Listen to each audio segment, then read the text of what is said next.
Welcome to FIXtastic Solutions, the channel for how-to contents. Hi guys, welcome to my channel. In today's video, I will show you how to locate your CMOS RTC battery for a Dell Latitude E5540 laptop. So turn the laptop on the other side. Remove the battery. Now remove all these screws.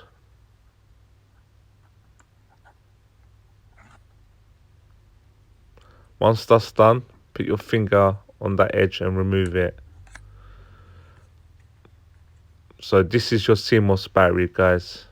It's right here. So this is where to locate it.